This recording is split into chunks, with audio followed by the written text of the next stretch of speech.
Awesome. So, Justin, knowing a little bit about your history, I know you were diagnosed with Crohn's disease really young. Would you mind just telling us a little bit about that? So, how old were you, and what was going on? Yeah, so I was how old was I? I was about 2 years old when I was first diagnosed, and it was really hard because I actually didn't know much about what was going on, and I had trouble going to the toilet apparently. So that was quite difficult. And then my first real bout with understanding and feeling the disease was when I was about 8 years old, and I was going for a bike ride with my dad. And absolutely love these bike rides. It was the one thing that I looked forward to after school. Just, we'd go out, and it was lots of fun, because I didn't really like going to school, to be honest, but I loved going for a bike ride.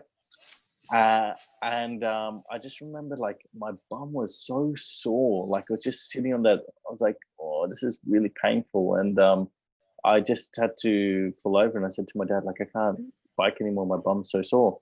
He goes, oh no, what's wrong? And I was like, oh, I don't know. So then I looked in my underwear, and there was blood in there. So rushed to the doctors, and the doctors, he did a few blood tests and things like that.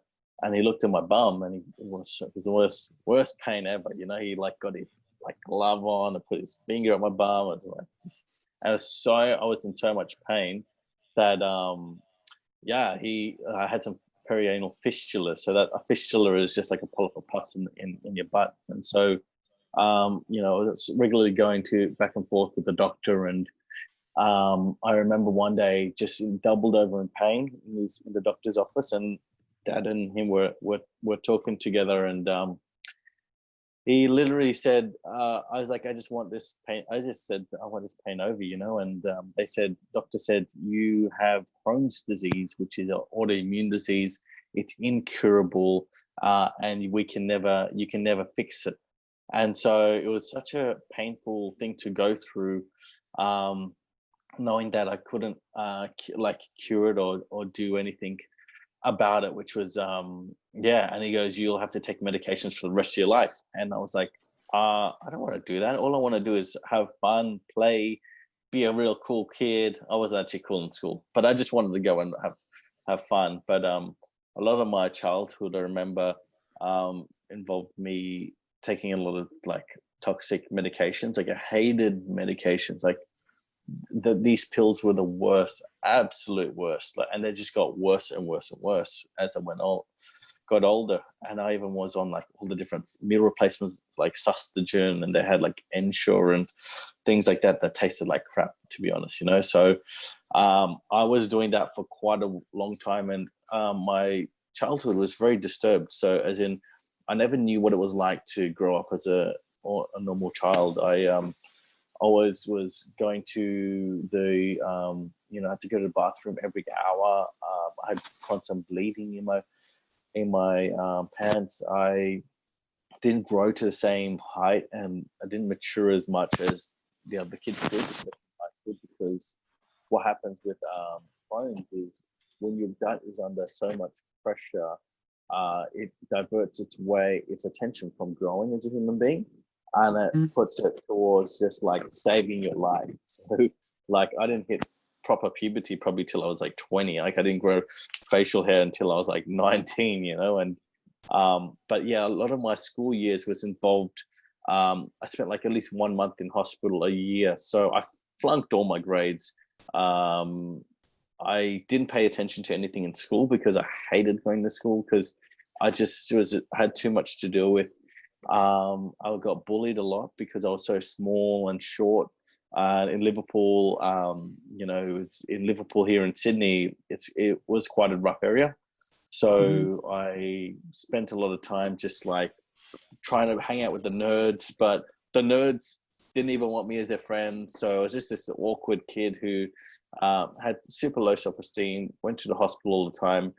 But the one thing that really got me through a lot of my experience was my parents being very positive. And so they were part of this meditation organization, which was pretty cool. Like, and they practiced like power positivity and meditation and things like that. So that was really cool because my parents just didn't focus too much. They said, don't worry about school, like just focus on getting through life and being happy. And a lot of my childhood, I watched TV like no tomorrow. So I'd watch like SpongeBob SquarePants, I'd watch a lot of cartoons.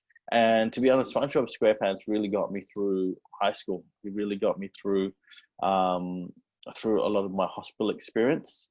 And yeah, so I'm really thankful for SpongeBob.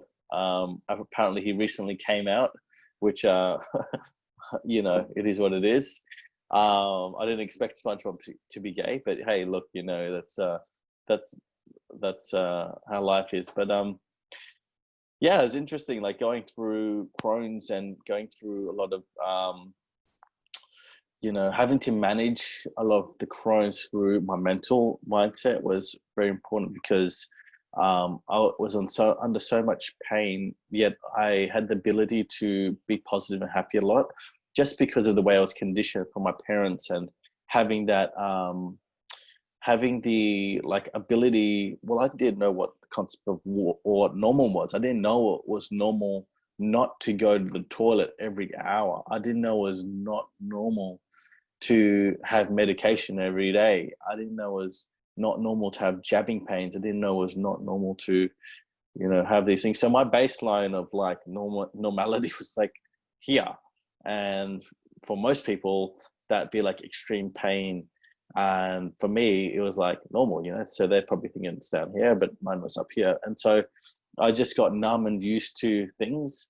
And so, yeah, it was really interesting because, you know, apparently, you know, your gut is your second brain, and all your dopamine, majority of your dopamine is created in the gut, or the precursors to dopamine is created in the gut. So if the gut's under a lot of pressure, and anxiety and stress, you know, then it's hard for you to be happy, which is dopamine, you know, the happy hormone, or the precursor to feeling happy. So it's just interesting that even though I was under so much stress, like, yeah, I maintained this happy attitude throughout it. But it was a really hard childhood, like having no friends, and yeah, just like seeing myself as broken, you know. I think that's one of the most difficult things for someone at that age to sort of tolerate. About, you mentioned there that obviously your version of normal was completely different to what other people would consider normal, and your expectations were, I guess, based on just having Crohn's. But what was going on in school? Was it specifically Crohn's that was causing you problems, or what else was happening at the time? Yeah, so my doctors didn't know what it was. So apparently it was Crohn's disease, because I just had trouble pretty much going to the toilet. I was constipated. And then I ended up taking like Flagyl. So I was about 8 years old. So Flagyl is a antibiotic which strips your gut bacteria. And ever since I took those tablets, like I just had watery diarrhea and just like pooing, like I'd sit in the toilet and just try and poo things out, but barely anything came out. And I had a lot of perianal fistulas. So they're now linking studies. I don't know what study, but apparently some study. Okay, so I'm just going to paraphrase this, but yeah, so a lot of my gut bacteria was stripped out when I was 8 years old. And it's very hard for when you're a younger child to to have your gut bacteria regenerate, because it's something that's like something that's it's really hard. Yeah. So if you take pretty much, long story short, if you're taking antibiotics when you're younger, it strips a lot of your gut lining out, your your flora and fauna, or your fauna and flora. I don't know which one it is, but yeah, your gut bacteria. Yeah. And then it's very hard for your intestines to regrow those certain things because you're younger. It's easier when you're an adult because yeah, but as a child it's dangerous because there's a risk of. So I think that's what happened. But yeah, a lot of my childhood was just medications, trouble going to the toilet, waking up every hour of the night. So I never actually had one full night long 8-hour sleep. It was always broken. So I'd get up minimum like 4 or 3 times a night, and maximum up to like, every half an hour of the night. So that was the reality of my childhood, growing up. How important were your parents during this phase, like the support that they were able to give you, and what advice would you give based on your experiences to people that are parents and potentially have a child going through this? Yeah, so I would say the most important thing for a child would to have a buddy, like as a child, you would have,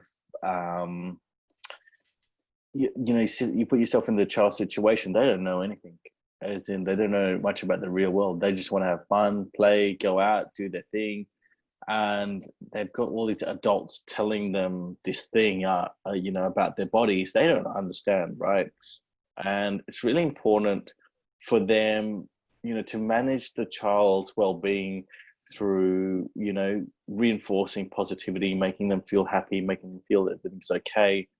And the other thing is, like, I would say, find a buddy. I would highly recommend you find a buddy for your child who knows what it's like an older mentor, or well, in year 6 we had these, like, in year 6 you had like had to couple and be friends with someone in kindergarten, so someone like that, someone older but not too older, but someone who's gone through, who's young, where the person, that child can relate to. It's pretty much, you need someone that, because I went to support groups and they were rubbish, because it was just like a whole bunch of parents in this round circle, and it was just the kids kind of like, they kept quiet and the parents talking to each other about the experiences, and I just felt all alone and isolated, so I just was like, oh, I guess no one really understands. Parents won't understand because they're just older.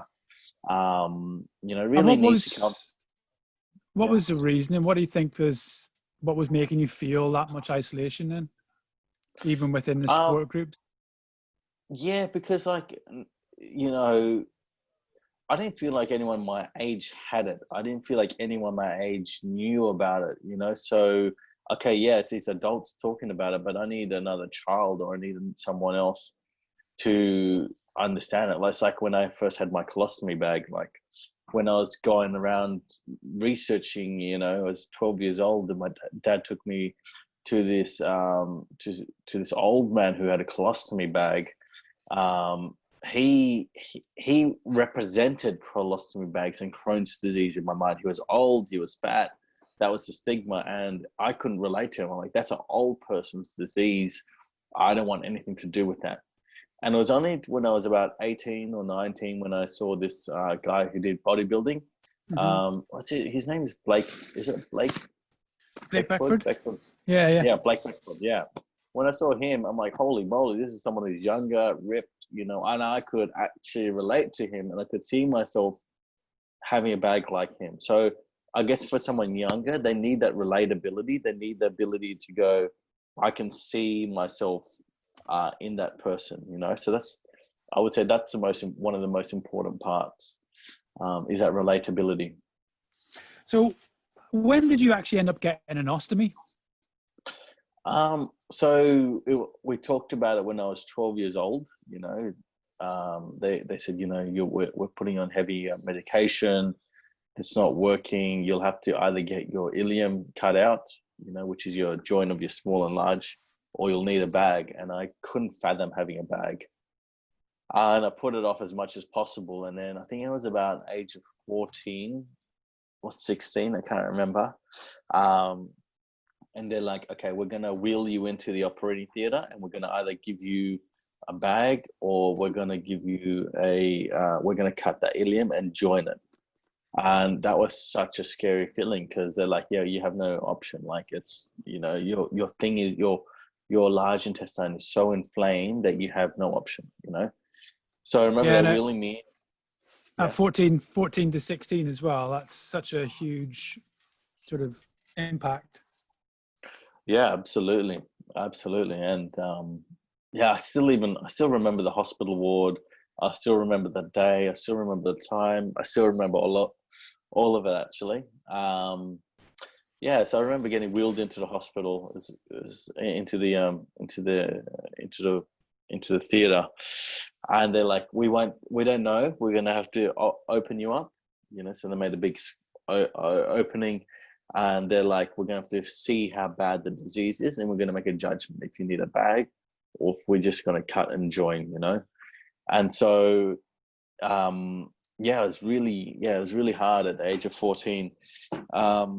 And then I remember I just woke up from anesthesia, and I was just, woke up from the operation, and I just felt my stomach. So I was just feeling it like that, and I could feel like this. It felt really numb, and I could hear this like it's kind of like ruffling plastic, I was like, oh no, I've got a bag, And then I was just like, then I just passed out, And then I came to later on, and then I had a look down, and there was this big like patch, about that big, and I was like, oh, I don't have a bag, so they must have just cut and joined, And it's just got this big sigh of relief. And then I had to get used to walking again, so I couldn't actually walk. I had to get used to walk, being able to walk from the door, get up. It was just, the rehab was insane. It's really hard when they cut through your abdominal walls to just relearn to walk. Had an epidural and all of that stuff, and epidural actually did help quite a lot in the morphine, because they were quite addictive, so I wouldn't recommend it for a 14-year-old. But I mean, I think they made epidurals much more smaller as well, like the morphine doses, so it's easier when you're that age. Anyway, I digress, not diverse.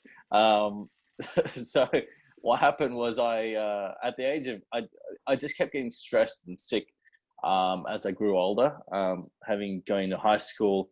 Went from an all boys school to a boys and girls school, and I was about 17 at the time, and it was a big stressor because there were girls in school, not only exams. It was like, oh, look, these like even more really pressure. Cool. Yeah, even more pressure. Like I've never talked to a girl properly, and I was like, oh, like, so my whole high school, year 11 and 12 was about trying to like find a girlfriend, and not alone. And I kind of just gave up on grades at that point. And I was super stressed because there was this one girl I had a big crush on, and anyway, so I ended up building up the courage to talk to her, and then I was like, hey, how you doing? And then she's like, hey, good. And I freaked out and I just ran away. So ironically, this is in school, I ran away, but then I ran away from the class that we're supposed to be in together. And then it was just the most embarrassing thing ever. So anyway, but the stress of high school just made my intestines cramp up, and just made me feel really upset. And and then I just remember getting my HSC, and I couldn't eat any food, and I literally was surviving on energy drinks, so V, and yogurt, because every time I ate something solid, it would feel like a stabbing pain in my gut. And I was on so much medication at this point. Like I was even on medication that was called Imiran, and I had it, like I was having such a bad reaction to it. Like I would have it in the morning, and I would just throw up. I'll just keep throwing up, and bile and bile and bile. And to the point where I got blind, like partially blind for a couple of days, because I had the pressure of me throwing up had bursted the blood vessels behind my eyes. And I remember my dad was holding up Cocoa Pops, and it was only like a couple of meters away. And I just couldn't even read. He's like, what does this say? I'm like, oh, I can't read it, And so, it was really hard with the medications. And I was super skinny at that time. Like you could see my ribs, and, I was on prednisone the year before, so you could see me really puffy. And a year later, I was just so skin and bones. That was really hard to eat anything. So I just survived on these things. And this was about November, right? I survived just eating, and I got through my exams. Didn't even like pass it. I got like I got a thanks for trying exam score, you know. And yeah, I went on a holiday to New Zealand, and they sent me to my cousin's house. They're like, you need to relax, you need to figure some stuff out. And I just spent a lot of time there on my cousin's couch, just watching TV and playing video games and just passing life. And then I was just really, I got super sick at that time. And I went to the hospital, and I was about 17 and a half. I was about 17 and a half. My birthday was in February. So it was just just a month off my birthday, actually. Went in, and they're like, what are you doing? You know, if you had not come in any earlier, you'd be dead. You know, I mean, if you came in later, you'd be dead. They said, if you wait another month. And they found out that where my joint of my large and small was, that the fissure, like it had, the scar tissue had inflamed so much that no food could go through. And so, you know, surviving on these Red Bull, like pretty much on sugar and yogurt was the only thing I could do. I couldn't eat anything. Like my family would be like, what's wrong with you? Why can't you eat any food? Like, you know, we're Indian and we like to eat a lot of food. And I just felt this immense pressure from family, and I just, like, no one understood me, you know. And then so that's when I had to have another operation, and they went in, and the same situation. They're like, we're gonna either give you a bag or whatever. We're gonna give you a bag, or we're gonna do the resection again. And then they did the resection again, and then you know, that was all fine. Grew up, you know. Funny thing is, I had to be on TPN. So TPN is like, if you're extremely sick, I recommend it, because what they do is they put a long line in you. So it was from here, and it goes all the way into your main, one of your main, I'm going to say artery or aorta or something. And it goes into your main artery, into your heart, and they feed you with these big bags of liquid, and they have all your vitamins. And I remember they said, okay, you can't eat anything. You can only survive on this TPN bag. And the only thing you can eat is lollies. And you can't eat the lollies. It has to be ones that'll dissolve in your mouth. So you can only suck on them. And I was like, oh, okay, interesting, you know. So now, fast forward, I'm still in the hospital, had the operation. It's my birthday. And I'm turning 18, and I can't even have a beer, and I can't even eat any cake. It's, you know, that made me feel so, like, it was so funny, so contradictory. Like, and then anyway, I ended up having a poppy seed cake on my birthday. So, you know, like, of all things, a poppy seed cake, like, you know, that's, like, you know, if they were to test me for drugs, that it'd probably come up positive for something. And yeah, it was just it just made me feel sad, you know. Like, all my friends are out partying, clubbing, they've got their licenses, you know, they're going out dancing, and I'm just here in this hospital bed, you know. And yeah, it was quite difficult. But I'll fast forward to when I had my first girlfriend, you know, and I was absolutely in love with her. I was 20 at the time when I met her, and, you know, just made her love poems and love of my life, you know. And she was super supportive of everything.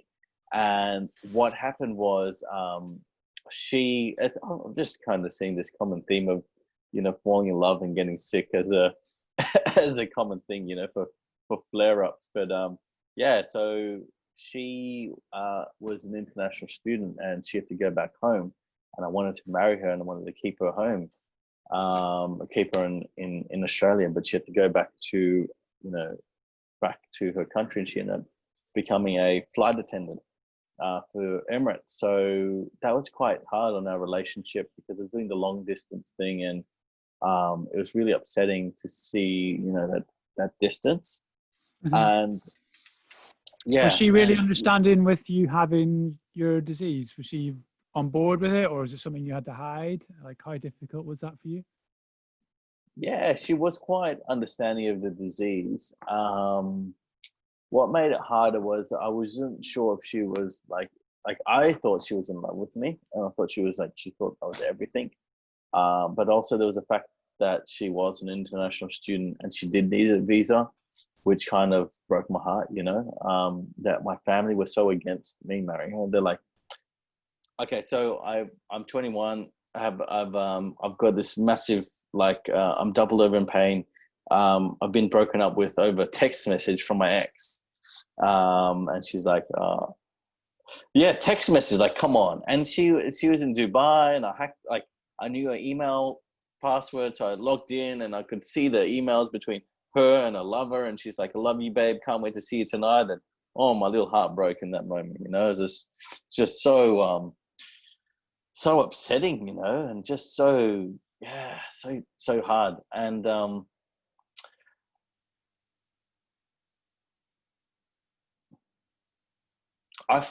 I just felt like I just felt it was me. I didn't feel like it was the disease, maybe a little bit, but I just felt like a loser. And I felt like it just reinforced, in school, that no girl ever wanted to go out with me. It just reinforced that. And it was just this really bad thing. I was like, oh man, am I going to die like, virgin? Because, to put things in perspective, I died. Now, I would have an operation every single year. And so I was like, and the medications got stronger and stronger. I'm like, at this rate, I don't see myself living past 30. I said, this is impossible for me to live past 30. And I thought I actually thought I would die by 30. So, and I'm 20 at this time. And I was like just living my life 3 months at a time. That's another thing that my dating coach said to me: live your life like it's 3 months at a time. And that really stuck with me, because I was just super happy about everything. I remember laying in the hospital bed, and I was just really upset at everything. I'm like, I can't go out, I can't do anything, and I still remember the place, like I still remember it to the day, and I was in this, I couldn't even sleep well, because like the hospital lights were always on and people were coughing, and I was in the ward with these older people, and it's just disgusting, it was just like, what is going on with my life? I don't even have, the only thing of my own possession I have at the moment is, I had like the old iPhone 3G, I had my shoes, and I had undies, and everything else was hospital. Like, with the gown, I had to wear the gown and had all of that. And so I was just like, I was just re-listening to Brent's tapes and things like that. And I remember I was just like, I closed my eyes during the day and I opened my eyes, and I was like, you know what? I have an option. Brent's right. This is an opportunity for me to take my life to the next level. I can be upset and, make a whole list of all the things that I don't have, and I can keep going on. And I was like, but you know what? I might as well try an experiment. I'm going to see if I can be grateful for this moment. So I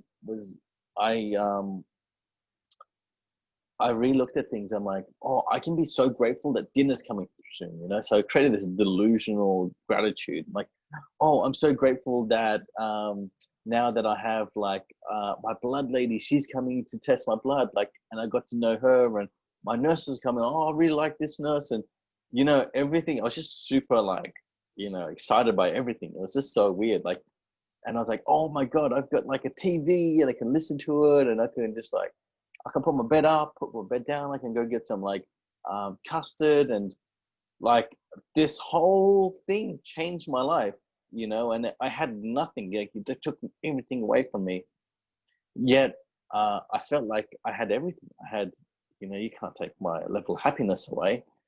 And so anyways, I'm like, everything's awesome. Like, I'm going to have a colostomy bag. And it's going to be the sexiest thing. And my life's going to rock. And people will be like, you're so sexy. Like, I want to get to know you because you have a bag, and rah, rah, rah. So it was this thing. Anyway, I remember getting wheeled in for the operation.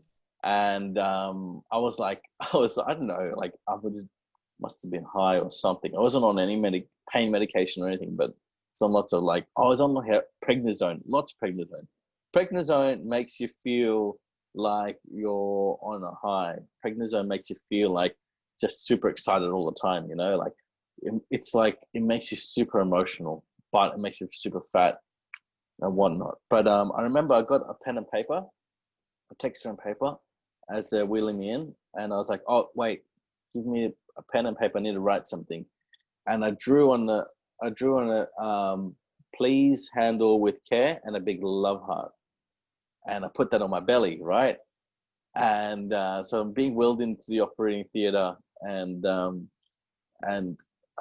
so everyone's around in their masks, and then they open the gown, and they're like, and then all the doctors saw it, and they're like, oh, they started laughing, and you know, they were actually talking to me like a real patient, you know. And then I love this is the most fun part of being in hospital is they give you the anesthesia. That's the best, you know, when they knock you out, full anesthesia, you know. So they get this like white liquid, and they plug it into that thing. And they ask you to count back from 10. So I'm like, I always try and make it to 1, which is probably not a good idea, right? And you know, you hear that beep beep beep beep, and it's like really cold in there. And they're like, okay, count backwards, 10, 9, 8, so 7, 6, 5, 4. You know, and I'm just in the most deep, relaxing sleep. And so what actually happened was that doctor took a photo of me, of that sign, and he's been using it in his hospital lectures for the last 10 years, saying that remember, patients are real people, you know. And so anyway, so I'm knocked out, and then I remember I was like coming to, and I barely remember any of this, but I was in ER, and I was in the I think it's ER or something like that. It's in the emergency recovery ward. And I remember, like, you know, they say when you're under anesthesia, your true personality comes out. There was this one girl in there. I remember now, but I didn't remember back then. But she was there, and she's like, "Hey, how you doing, Justin?" You know, I'm like, "I love you so much. You're an angel. You're the best thing in my life. You know, we need to stay friends. You need to come over. We're gonna have a big taco party. Like, you know, it's gonna be great. You bring your friends and rah rah rah." And I was like, she's like, you won't remember me. I'm like, yes, I will. I'll remember you. You know, just add me on Facebook. She goes, oh, I can't do that. I'm like, just add me on Facebook, message me, and we're gonna have a party. And I didn't remember this at all, you know. So anyway, coming to waking up, and I just touched my stomach. I'm like, fuck. I'm like, it's I've got it, you know. And I really, you know, only had a handful of friends who came and visited me. And you know, one of them is one of my really good friends, Navneet. Another one is Rose. She's Rosemary Speaks on Instagram. You know, my cousin Ash. Had a few other people come and visit me, but not that many. Seema, she came and visited me, and like for the first couple of days, I was just so zonked out because they gave me an epidural, and they had punctured. I had a lumbar puncture in my epidural, so like a lot of my spinal fluid came out, and like the pain of the abdomen wasn't too bad because I was on, like, I had the magical button, you know, the make me high button. The pump, but the magic. yeah, I had the magic pump. The morphine, you know, but what happens is when they puncture your spinal fluid, it takes 21 days or a month to heal up, but it's like this constant, like, woo woo woo, you just hear that all the time, woo woo. At one point I'm like, I could hear like this like super loud, and I turned to like, I think my friend, I'm like, dude, is there like a helicopter landing like right above us? I'm like, it sounds so loud. He's, dude, I can't hear anything. I'm like, man, it's freaking loud. It's like insane. It's in my head. And then they told me about what happened, you know. And then I also heard like these ants, and like these ants are really loud. I'm like, what's going on? and it was just like So it's my only brain. inside your own head that you can hear this. It's literally just Yeah. inside your own head. Yeah, it was literally only in my head. And so this was real. This is actually more pain. This was helped me because it was more painful to have that than my ostomy, you know? So I just learned to like stand up, walk around. And I walked into the bathroom mirror and they were showing me my bag. And for only a split 30 seconds, like I remember not even 30 seconds, I looked in the mirror and I just started to like go, whoa, what the hell happened to me, you know? And I could see my bag, I could see my fresh stoma, I could see like this green pussy poo in there. And I was like, holy moly. And then I was like, I went to empty it. I'm like, oh, this smells so bad. And then I just like was like, you know what? No, Justin, you have to make this the sexiest thing about you. This is your thing. Like, it's hot. Don't worry. It is who you are. You are who you are. Now keep going. So that was the only How time. hard was it for you to make that stance? How hard did that feel to do? Or was that easy given your experience with your dating coach and stuff? Or was that something you found exceptionally difficult? I needed the momentum, like having that momentum and constantly reframing my thoughts. That made it so much easier, you know. So it's really true. Like the power of positivity and the power of constantly cleaning your thoughts and making them positive thoughts makes a really big difference. Because if you don't do that, then you know, terrible thoughts come in. So I'm really grateful for constantly doing that, but it'd be so much harder if, you know, you're a normal person, you just have it, you know?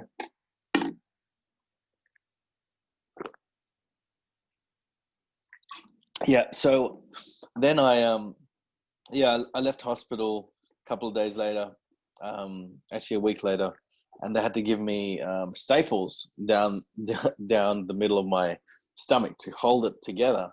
And because I was on so much like antibiotics, and I was also on prednisone. What happens is your skin doesn't heal that well, so I couldn't get a keyhole surgery. So I had the most ugliest long scar on my torso. It's not actually not ugly. It's really sexy, you know. But traditionally people think it's ugly. Should I show it? Does anyone want to see it?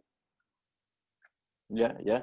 So that's it there. That's it right there. And then, so that was my first operation. And then this must have been when I was 2 years old. And then that was the big one there. And that's my stoma. But I'm trying to get a 6-pack right now, but it's not really Hey, you're doing well. You're doing exceptionally well. Thanks. I shouldn't have had 2 croissants today, so it's not a good thing. Feeling a bit pudgy today.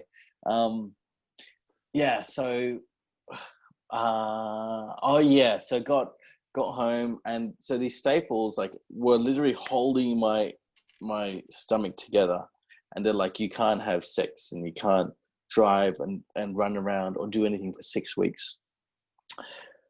Being that, you know, the crazy 21-year-old, or actually, you know what, I was 20 when I had the operation. Yeah, I was actually 20. Yeah, so I actually had it for 11 years. It was like May. I can't remember. It's probably, I think it was like last month sometime. Anyway, I digress again.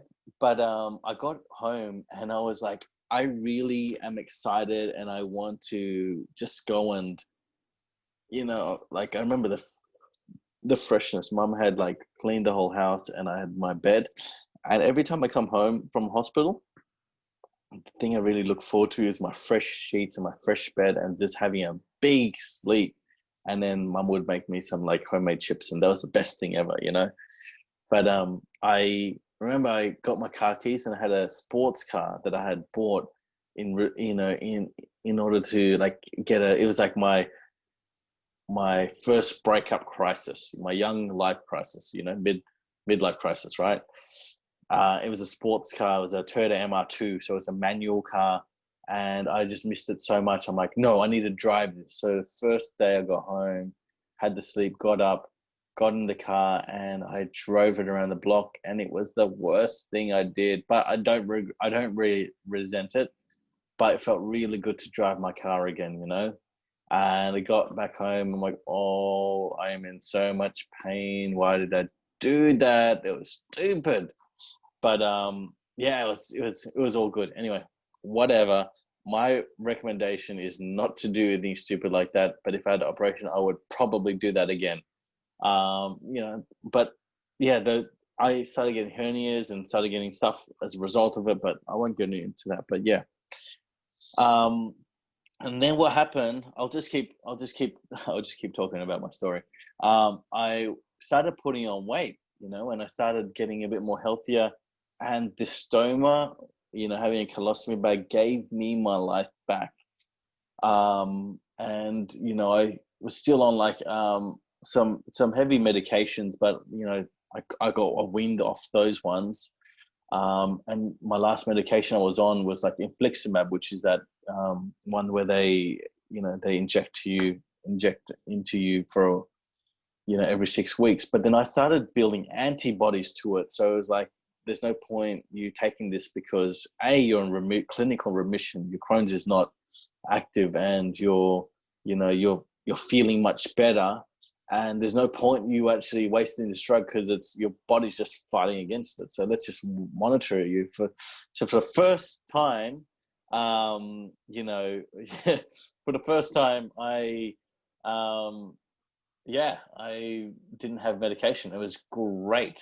But I watched Magic Mike, you know, and Magic Mike was really cool, you know, and everyone's like, you know, they've got the song My Pony.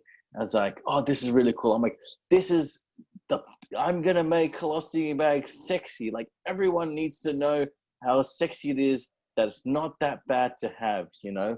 And it was interesting because if it wasn't for that bodybuilder who inspired me to get my colostomy bag, I would never have got mine, you know. I would have just resented it. And I was like, man, if it can be ripped, you know, maybe I can be Australia's first colostomy bag stripper. And I was like, I remember I called up all the stripping agencies, and I'm like, hey, you know, this is Justin. Can I be a stripper? And they're like, oh, send us your photo. And I sent them. Oh wow! So I didn't actually realize this was like a full-on investigation into becoming an actual stripper as well.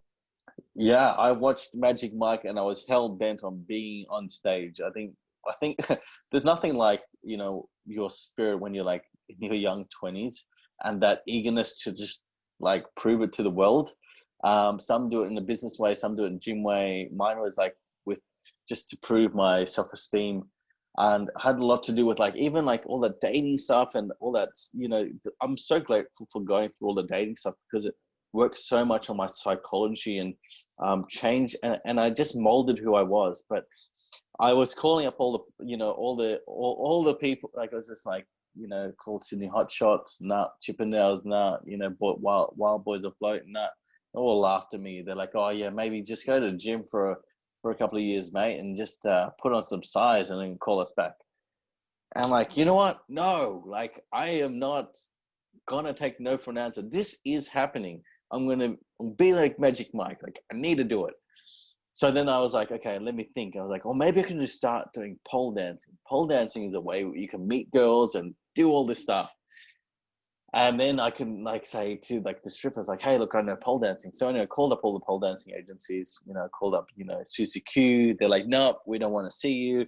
You know, it's girls only classes. Called up like Bobby's, nope, you know, called up these are all, I went through like 10 of them, and only one of them responded like, yep, we've got an all guys class, we're just starting, you can come and do it. So I rock up and I was like, oh yeah, like it's pole dancing, it's gonna be like, you know, strippers, and you know, it's gonna be cool. And I rocked up and I'm expecting like this like scene out of like a stripper movie, right? And it was just a bunch of gay guys in short shorts, and I'm like, what the fuck am I doing? What? Have you ever seen the movie Full Monty? It's a UK movie. I'm not sure if you've seen it. I have not seen it. I've not seen it. That's the kind of thing I'm imagining. It was basically a load of out of work factory workers, and they all rocked up, and like there were some serious shapes and sizes, but yeah, like it was, yeah, it's a really heartwarming story. Yeah. I can imagine. But it was bad. I rocked into that pole studio. I'm like, what the hell am I doing? And I ended up buying short shorts so I can climb the bloody pole. And I was like, I'm still shaking my head to today. The fact that I did it. You had short um, shorts. I think I still have them somewhere. And then, yeah. Anyway, so I got really good at pole. So I built my way up, and then I was like, okay, I got to get out of this class because this class is shitting me, you know. Then I called up the best pole studio at the time, which was 2CQ, and I was like, you know, I want to, I want to like be a pole dancer with you guys, and I've studied at it was like Studio Verve, and I want to audition. You know, they're like, okay, cool, come in. I remember Bailey was there, so shout out to Bailey if she's ever going to listen to this. Hopefully, she was there, and some other girls were there, and they asked me to do they're like, do your static feed, climb the pole, do a thing, and do this, and I did it, and they sat back and they're like, okay. I was like, oh my god, am I in? Am I like, can I start? Like, can I do this? Can I not dance with guys anymore? And they're like, yeah, cool, you're in. I'm like, yes, you know. So I finally made it, and so So this is a fully fed strip club now you're in. No, not a strip club. This is a pole studio, so we learn how to do pole dancing, right? But I thought it was going to be like heaps of hot strippers and things like that. It was not. It's not like that. It's just pole fitness, you know. And and so I got really good at CZQ, did all the classes, built myself up quite high. And I kind of like outgrew all the classes because they're like, Justin, we can't really teach you anymore. Because I was doing the lap and strip, and I was like, I remember I said to Stacy, I was like, Stacy, you know, like, can we learn any like cooler moves? I'm like, I'm getting tired of doing body rolls and and doing the hello boys like. And she goes, you kind of need to now like consider taking professional dance classes now, you know. I'm like, oh, okay, cool. So anyway, so Was that a polite way of saying you had no rhythm? maybe yeah, maybe it was. But I remember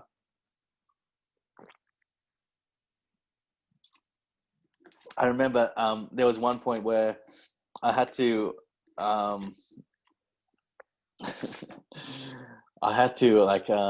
so they had this event which was called Shine Bright. So Shine Bright was their student performance showcase, and I was like, I'm gonna be Magic Mike on stage. So I signed up. I'm like, Bailey, put me down, you know. So she's like, okay, you got a 3-minute routine. What song do you want? I'm like, I want My Pony. I saw a Magic Mike, you know, I'm gonna do this. And it's just so funny because, you know, I'm like trying to think of the choreo and what to do, and I'm just thinking of all this girly stuff. And I approached Bailey at the end of the class one day, I'm like, Bailey, I have no idea what I'm doing. She goes, well, I can't help you. I'm like, can you put me a routine together? She goes, no, I can't because I'm a girl. I can put a girl routine together. I'm like, I know what I'm doing. Come on. It's like 3 weeks out. She goes, I'm like, do you have any stripper friends that I can talk to? She goes, okay, there's 3 numbers. So she gave me Dan's. She gave me Dan.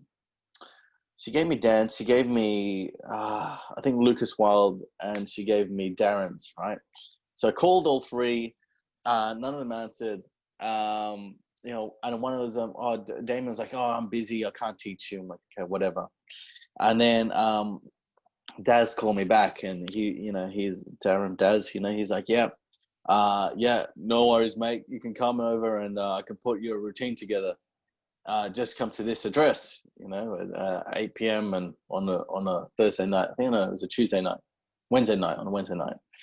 Anyway, so I remember driving over, and I'm sure my heart's racing. I'm like, I'm gonna finally like learn how to dance like Magic Mike. This is really cool. And I knock on this big door. It's in this industrial area. I knock on this big door, and it's dark. I'm like, am I gonna get robbed? Am I gonna get killed? I'm like, what's going on?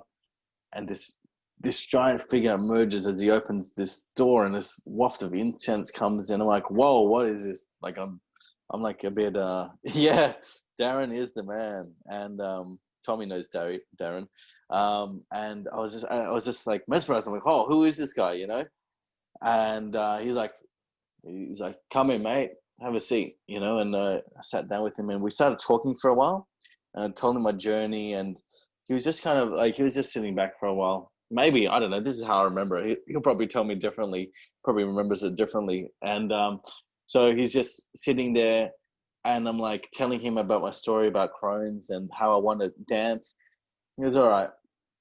He goes, go and put the song on, and I'll put you a routine together. So, you know, he put me the routine together, and he goes, you know what, I've given up. I've stopped teaching guys, just letting you know. So I've stopped teaching guys how to dance, but I'll teach you a routine. Okay, so Daz is like, he's just kind of like, yeah, I've given up. I've stopped teaching guys, but I'll keep I'll put this routine together for you. I'm like, all right, cool. So he showed me the routine. It was like My Pony. By the way, can you hear me well? Yeah, cool. All right. Yeah. So he put me he put me the routine together. So it was like boom, boom, boom, boom, and then, you know, he was like, and I had the routine, I had it going, and I recorded it. And I remember I was just so obsessed with it. Like I would watch the video, like on my way to work. So I was walking to work, and I would just like, you know, like I'd pause the things, and I'll just rewind and rewatch. I'm like, oh, okay, yeah, I need to do this move and this move and this move. So I got really into, I was born with 2 left feet. I couldn't dance for shit, you know, but I absolutely loved, dancing, you know. Even though I couldn't do it, I just loved it. So anyway, so I practiced it really well, and I went and I bought I bought a hot glue gun, and I bought some Velcro from Coles, or I bought it from somewhere, and I started to make my stripper pants. So I bought 3 different pantses from like the Stripper from the op, pants. yeah, from the op shop, you know. So the op shop, and so I cut them, and I put like hot glue gun, and I remember on my floor, and I was just like, you know, just putting little tabs on, and I made all 3 of them, and then I took them to Daz. I'm like, Daz, like, I've practiced, you know, I'm ready, I've got the pants, it's all good, I'm ready to go, you know. And yeah, and so he's like, all right. And so he looks at it, and he just I could tell he was like, I can tell he'd laugh today, you know. I can yeah, anyway, so it's really cool. It was really funny. He looks at it. I'm like, man, look at how cool my pants are. Like, this is amazing. I've made these stripper pants. It's the best thing. And he's like, I'm like, you know, what do you think of them? And he's so polite. He's like, they're pretty cool, man. I'm like, well, you know, because you probably got 2 or 3 uses. And I'm like, what? 2 or 3 uses? I'm like, whatever, you know. Lo and behold, did I not know that he knew how to sew. He knew how to make pants, and he knew that I needed the whole entire Velcro along the whole. And yes, I do have. Yeah, I still have the pants somewhere. Anyway, so I show him my routine. He goes, "Oh, pretty good, you know." And so then that weekend was the actual show, and everyone's like, you know, it's at this it was at this strip club, right? A strip club called Septon Playhouse, and they had this separate room, sold out. It was like hundreds of girls there. Bailey was emceeing, and they were giving away prizes and awards and things like that, you know. Oh, he's got And to be staged right there, surely. no, I was excited. I was super excited. Like, man, my heart's beating. I'm like, oh my god, I'm going to go on show. And then she announces mine, and you know, she's like, the next performer he enjoys long walks on the beach and champagne at night. The dirtiest thing that he's been done is having sex on his ex-girlfriend's mom's bed. And I was just laughing. And anyway, I'm like, my heart is now pounding, and I am like so excited, adrenaline, and the music comes on, and I'm like, I just go, boom, okay, let's do it. Half went blank, and I just half went, and I did it. As I'm walking on the stage, I just hear everyone whistling, screaming, "Woo, go Justan!" And then I was just doing my thing, got my cane out, did my routine, got a girl up, got her on the thing. I took my jacket off, could see my stoma, could see my my bag, so I'd made a black bag for it, black. And they're like, everyone's screaming like, "Whoa, no one hates it," you know, and I just like flung it to the audience. Flung my jacket to the audience, and then like did the lap dance on her, and then got my cane, and then sat on her, got her hand, put it down my stomach, and then put it back up, and then it's just I remember the whole thing like no tomorrow. It's just it's great, and then put the girl down, and then I was like the final part where I went to take my pants off, so I went to rip them off. And then they came off, they went flying, everyone's screaming, you can see my bag, everyone's taking photos. No one was like, ew, boo. It was just like this, everyone was celebrating. It was like, I'm in a room full of really hot girls who were like, hot stripper looking girls, and everyone's screaming. And I was like, whoa, people, in that moment, my belief had cracked. Like I had got the real belief that it is sexy to have a bag, and women aren't that shallow. And I still have the video, so I can. I might put it up one day.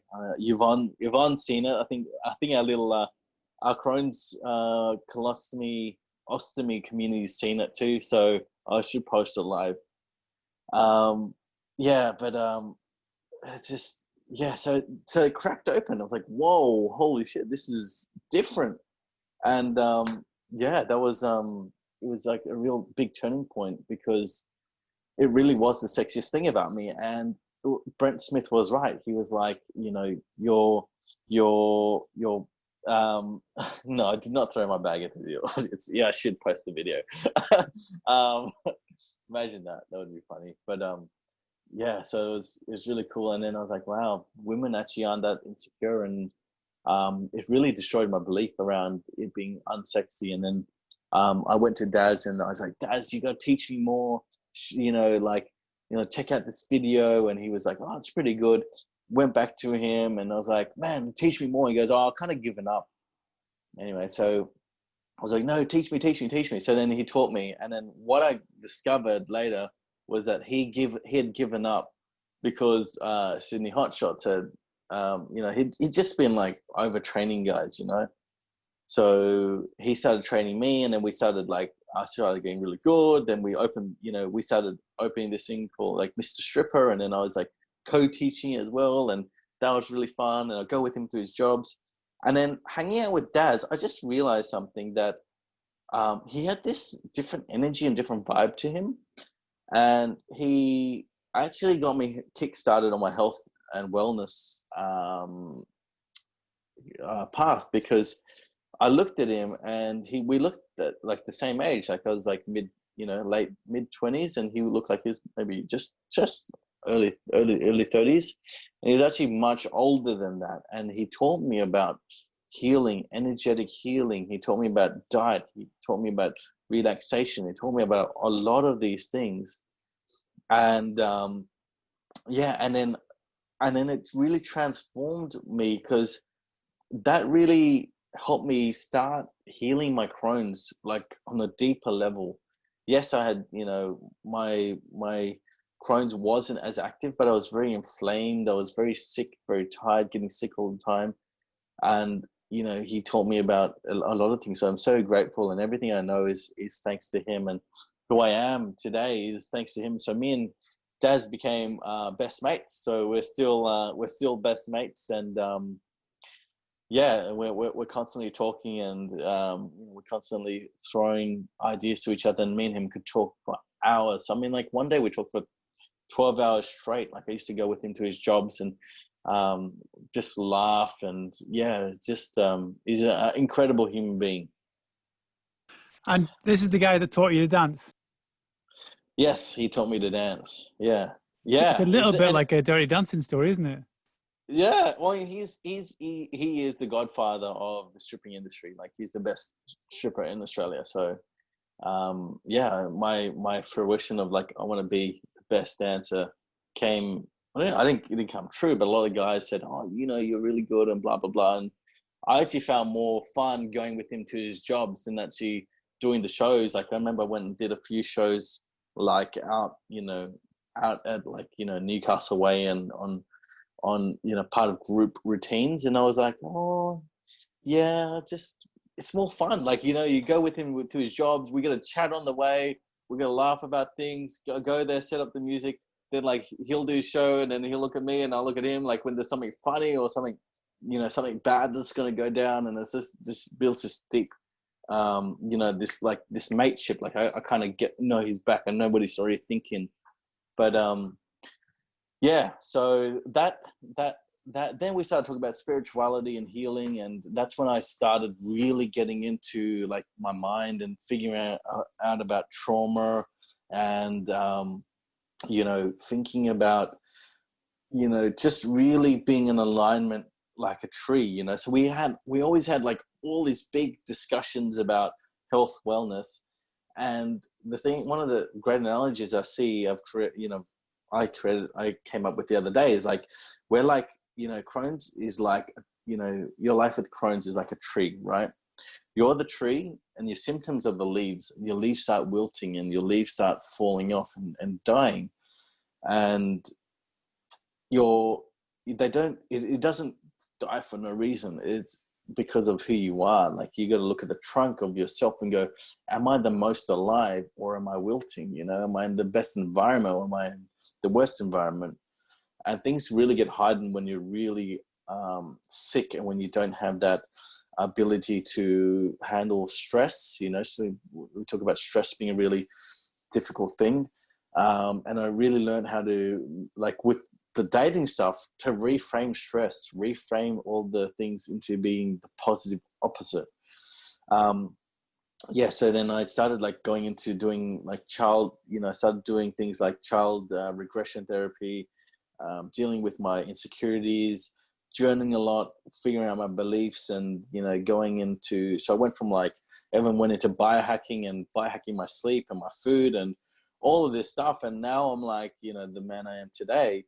It's amazing because I've come up with all these tools and resources to now treat the roots. So the roots are like the deeper stuff that we don't want to deal with, the emotions, the memories, the stressful things that trigger us, the events that trigger us. And really, I'm still shaping and creating my life where it's like recharging and really happy to be alive and, things like that. So, yeah.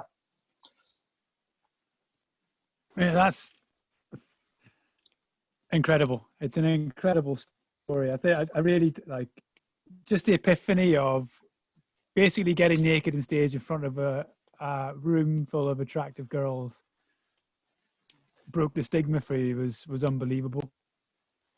Yeah, absolutely. And then I was like, my doctors have been asking me for the last couple of years, do you want to reverse and, reconnect? And I honestly, I feel like my mission of having my bag is not over. Like I really want to give back. Thanks, Jillian. I really want to give back to my fellow human beings and transform the stigma for them. And I really want to make people feel sexy for having a bag. Okay, sexiness could be, some people say sexiness can be, is how you look, but it's also your state of mind. And the thing that I learned in life is whatever you think in your mind is true out there. And it's like the world will just reflect as a mirror on what you think. And, it's important to design and create your reality. Like, I used to think, being Indian is not sexy. And I just kept meeting women who thought Indians were, ugly. And then I just reframed it. Like, women love Indians. They love curry. They love like all this stuff. Like we're like hot chocolate. We're exotic. And they just want to lick ice cream off us. And they just love the contrast. And then I just started meeting women who were like that. I'm like, oh my gosh, this is crazy, And so just that ability to, reframe things. But yeah, so back to what I was saying is sexiness is like, you have to have the state of mind of it is sexy. And, I've gone for walks on the beach with my shirt off, had my bag hanging out, people might look for 30 seconds or a minute and they go, okay, whatever. And I'm like, wow, I was really afraid of like what someone would think for 10 seconds. They'd look at me, 1, 2, 3, 4, 5, 6, 7, 8, 9, 10, and they're gone. Like, I was really afraid of that moment.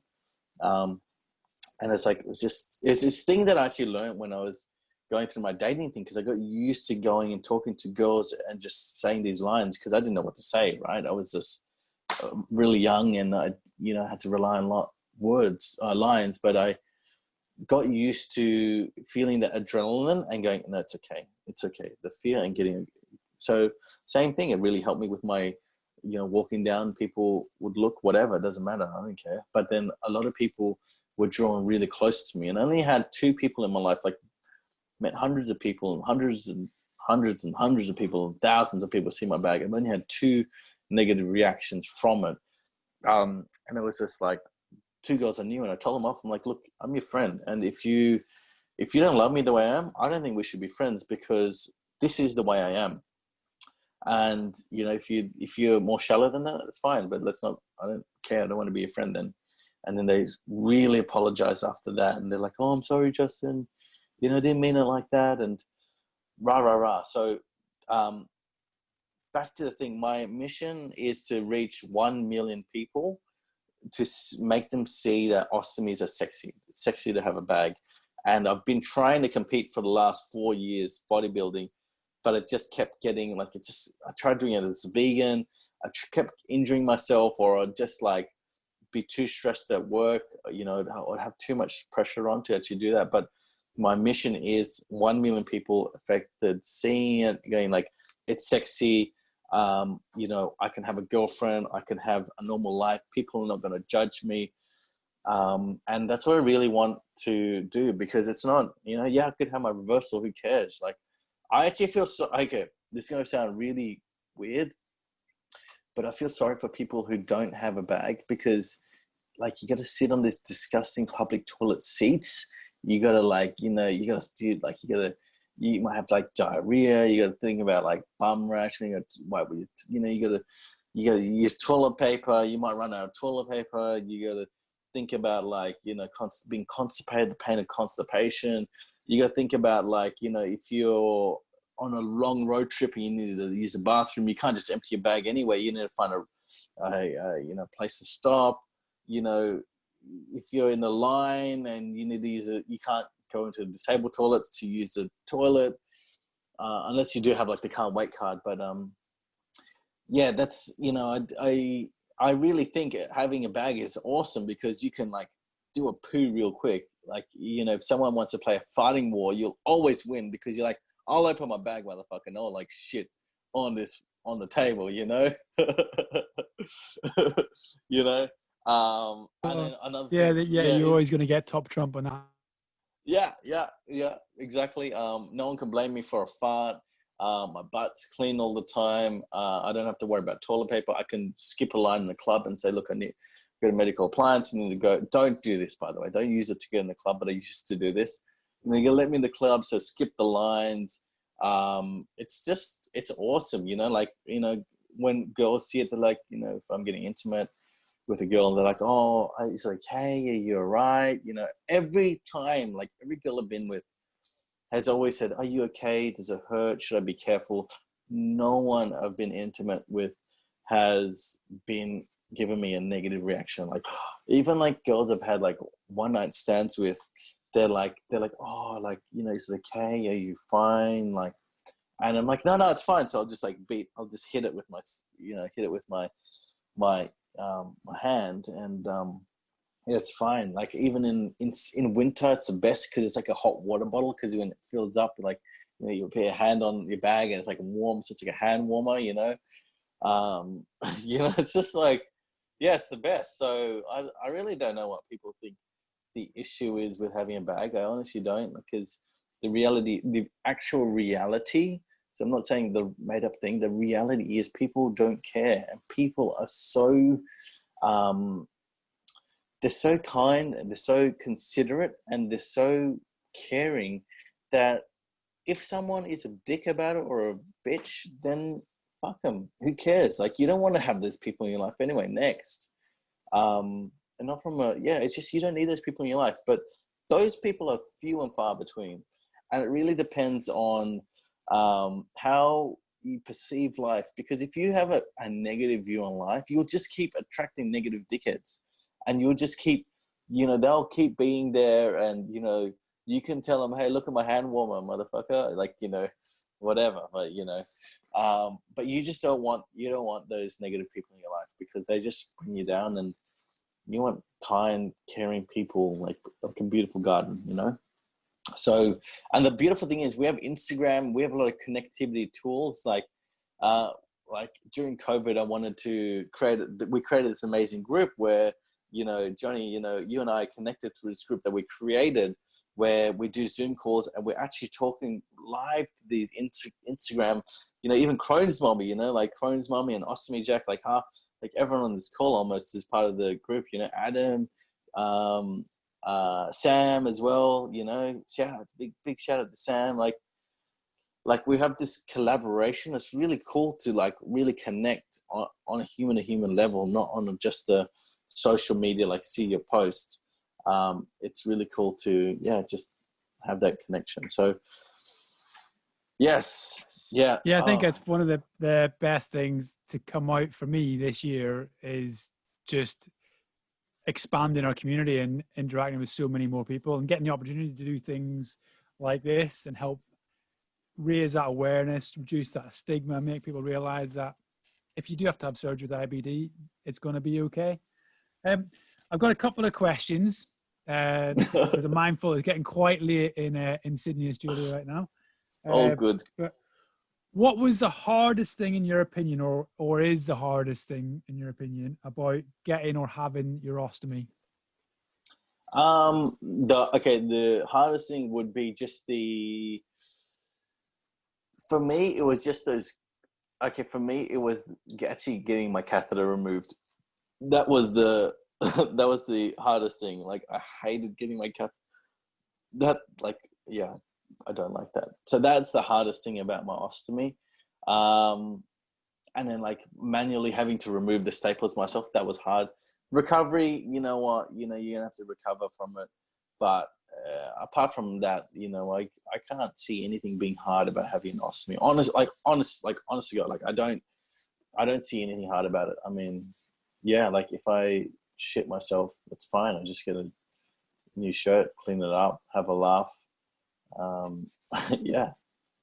I think that just shows how much like mental growth you've been through, and like how having that attitude and the approach to how your life is leading now is so beneficial in helping you have that full life that you can have with an ostomy or with a J pouch or anything that you're going through from a chronic disease perspective. So what, again, from you, what's been the most positive thing or the best thing that's happened related to having your ostomy? It's been really, it's been the ability to reframe things. And that moment when I was in hospital, I was saying about earlier, it's just that moment where you go, you know what, I'm going to redefine and recreate my mind. I'm going to recreate my thoughts.